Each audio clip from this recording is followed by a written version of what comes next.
राम राम मेरा सभी किसान भाइयों को।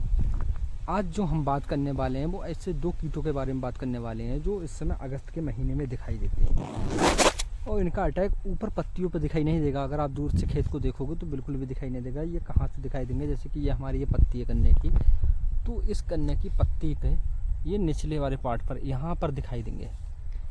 और ये कैसे दिखाई देंगे उस पर मैं बता दूँ। अगर इसमें दो कीट आते हैं इस समय अगस्त के माह में। वो पहला कीट जो आता है हमारा, वो एक इसमें आता है सफ़ेद मक्खी। जो सफ़ेद मक्खी आप स्क्रीन के दाईं ओर साइड पे देख रहे हो, ऐसी इस तरह से उसके लक्षण दिखाई देते हैं पत्तियों पर, ठीक है। और ज़्यादातर और साथ ही साथ इसमें हमारा जो आता है, इसके साथ एक आता है हमारा माइट के भी लक्षण सेम ही होते हैं लगभग, लेकिन थोड़े से देखने में डिफरेंस होता है। वो आप देख रहे हैं स्क्रीन पे, इस तरह दिखाई देता है। तो ये जो दिक्कतें आती हैं इस समय, कीट आते हैं गन्ने में अगस्त माह पर, इनका काफ़ी ज़्यादा अटैक होने पर हमारे गन्ने में क्या होती है, पत्तियां सूख जाती हैं और गन्ने में बहुत तेज़ी से हल्कापन हो जाता है, मतलब वजन नहीं मिलेगा और गन्ना हल्का होता दिखाई देगा। और इसी के साथ साथ इन्हें कंट्रोल कैसे करें हम, अगर उस पर बात करें तो इन्हें कंट्रोल करने के लिए हमें सिर्फ एक ही दवा लेना है। एक ही दवा मैं आपको इसमें बताऊंगा और सबसे कम खर्च है उस दवाई का।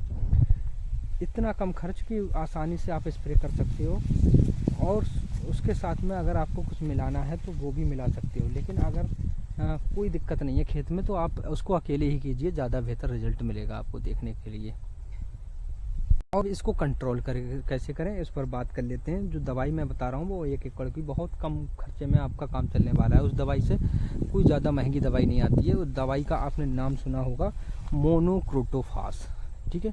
मोनोक्रोटोफास जिसमें 36% में आती है, उसको आपको प्रयोग करना है। 1 एकड़ में मात्र आपको 250 से लेकर 300 रुपये का खर्च होगा और बहुत ही ज़बरदस्त उसके रिजल्ट हैं, क्योंकि उस दवाई के अंदर 3 तरीके पाई जाती है। 3 तरीके से वो काम करती है। मतलब नंबर 1 तो वो ब्रॉड स्पेक्ट्रम होती है, ठीक है। नंबर 2 वो सिस्टमेटिक भी होती है और नंबर 3 वो कॉन्टैक्ट भी होती है। यानी कि चाहे आपके ब्रॉड ऊपर कहीं पर भी पाए जाते हों या सिस्टम में किसी में अंदर पाए जाते हों, कैसा भी कीट हो, कोई सा भी कीट हो, सबको एक ही बार में कंट्रोल करती है। या धन्यवाद।